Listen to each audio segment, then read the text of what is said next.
Assalamualaikum warahmatullahi wabarakatuh. Perkenalkan, nama saya Gala Rizky. Nama saya Nadila Amalia. Di sini kami akan membahas terkait dengan materi aplikasi limit fungsi pada pelajaran matematika lanjut kelas 12. Simak videonya ya. Jadi langsung saja kita bahas di sini latihan soal 2.5. Soal yang pertama adalah seorang dokter melakukan pemeriksaan denyut nadi pada pasiennya yang baru saja sembuh dari penyakit jantung. Pemeriksaan tersebut dilakukan untuk mengetahui apakah pasien tersebut kemungkinan akan mengalami serangan jantung lagi atau tidak. Banyaknya denyut nadi pasien tersebut bisa dihitung dengan mengikuti fungsi estimasi. Dengan X adalah waktu jantung berdetak. Apabila variabel yang menyebabkan penyakit jantung kambuh atau tidak hanya dilihat dari denyut nadi seseorang, standar denyut nadi manusia 60-100 kali per menit. Apakah pasien tersebut berpeluang mengalami serangan jantung lagi? Berikan alasanmu. Mungkin kalau kita lihat dari kalimatnya kan panjang ya, jadi kita langsung masuk ke intinya aja. Di sini ceritanya ada seseorang dengan riwayat penyakit jantung. Nah, banyak denyut nadi dari pasien jantung tersebut itu ternyata bisa dihitung dengan mengikuti fungsi estimasi, di mana yang dirumuskan seperti ini: if X sama dengan 85 plus X kuadrat plus X dan seterusnya. Jadi fungsi ini digunakan untuk menghitung banyaknya denyut nadi si pasien gitu. Dengan X itu menyatakan waktu jantung berdetak. Jadi kalau kita bayangkan, X ini akan sangat lama sekali karena kan mulai dari usia 0 ya, dari usia 0 tahun sampai meninggal, maka nanti bisa kita asumsikan X itu mendekati tak terhingga. Nah, ini penting. Lalu yang ditanyakan apa? Yang ditanyakannya adalah apakah si pasien jantung tersebut itu berpeluang mengalami serangan jantung lagi. Nah, di sini diasumsikan apabila variabel yang menyebabkan penyakit jantung itu kambuh atau tidak hanya dilihat dari jumlah atau banyak dan nadi seseorang, yang mana standar denyut nadi manusia normalnya dari 60 sampai 100 kali per menit. Nah, sehingga untuk soal nomor 1, langkah awal adalah kita akan hitung dulu ya, akan kita tentukan dulu kira-kira berapa jumlah atau berapa banyak denyut nadi si pasien jantung ini ya. Nah, caranya bagaimana? Caranya kita menggunakan konsep limit ya, karena kan X ini mendekati tak terhingga, berarti bisa kita langsung tulis ya, limit X mendekati tak terhingga untuk fungsi estimasi yaitu 85 ya, ditambah X kuadrat plus X min 2. Kemudian ini dikurung dikalikan dengan cos 1 per X min 1, lalu kita ini bagi dengan X kuadrat min 2X plus 1. Nah, dikurung aja ya supaya enggak bingung karena ini kan satu kesatuan. Kalau kita masukkan X sama dengan tak terhingga secara langsung, maka nanti kita akan ketemu dengan limit bentuk tak tentu ya, sehingga fungsi harus kita istilahnya kita ubah ya, kita manipulasi bagaimana caranya supaya kita nanti tidak ketemu dengan limit bentuk tak tentu.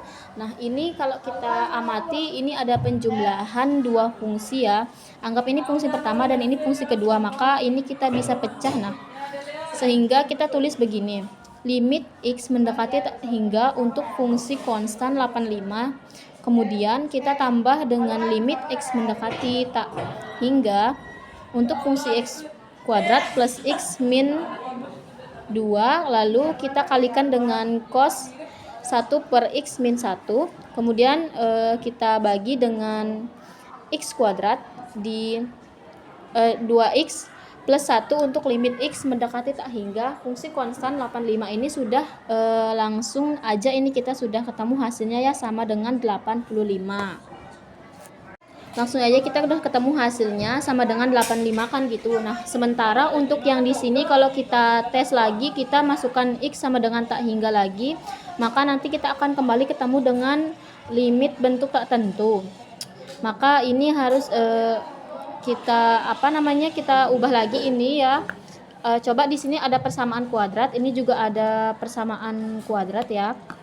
Maka ini bisa kita faktorkan, harapannya nanti bisa kita coret. Nah, ada efek pencoretan. Oke, berarti ini sama dengan 85.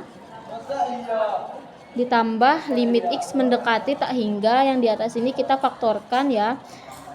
Nah seperti ini, yang di bawah ini juga kita faktorkan.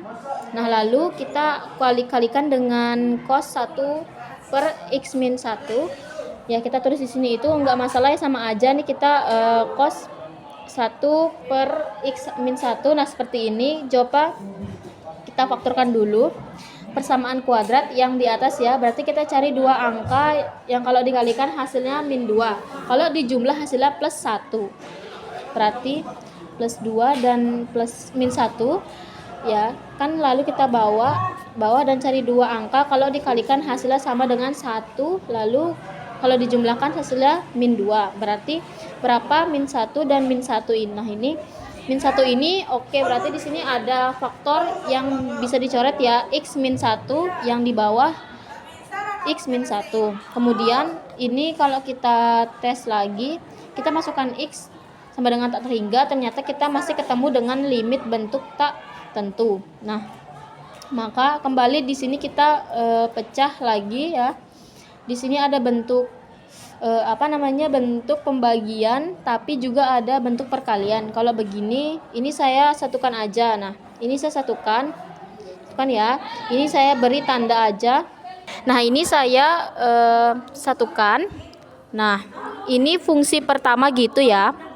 Jadi anggap ini fungsi pertama, lalu ini fungsi kedua. Berarti fungsi pertama dikalikan dengan fungsi kedua ini kan sudah habis nih ya, sudah habis riwayatnya. Ini berarti tinggal dikalikan aja di sini.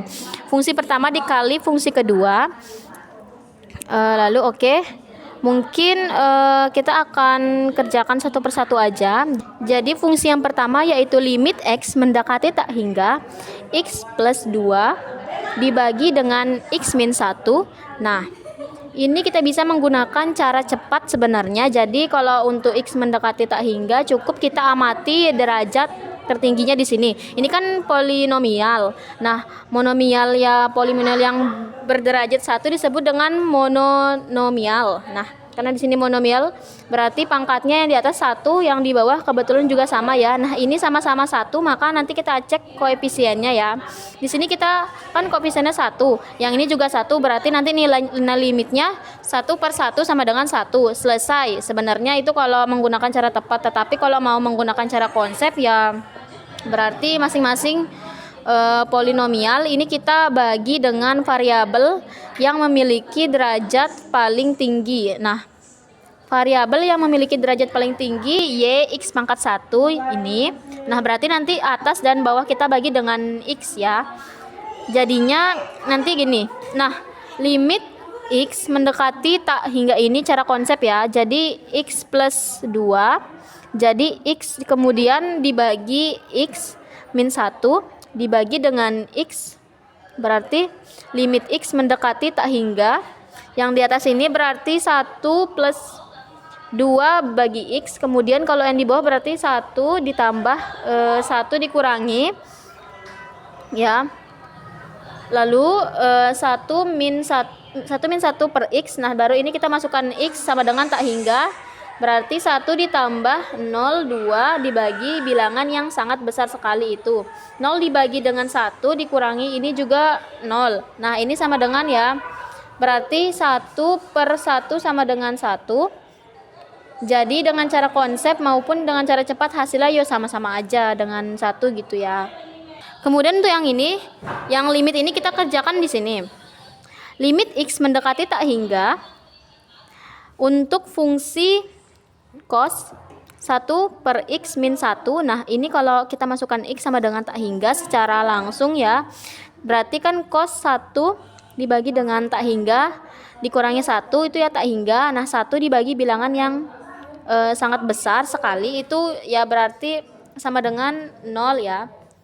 Artinya cos 0 yaitu akan sama dengan 1. Berarti limit x mendekati tak hingga untuk cos 1 per x min 1 itu sama dengan 1. Nah, atau kalau mau gerak lambat begini caranya, jadi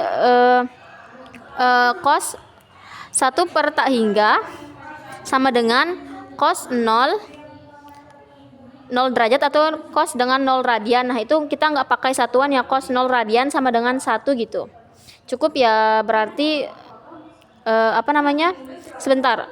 Berarti tadi yang di sini kan sama dengan berapa? Tadi 1, yang ini ya, kemudian 1 juga untuk limit X mendekati tak hingga cos 1 per X min 1 ini juga sama dengan 1.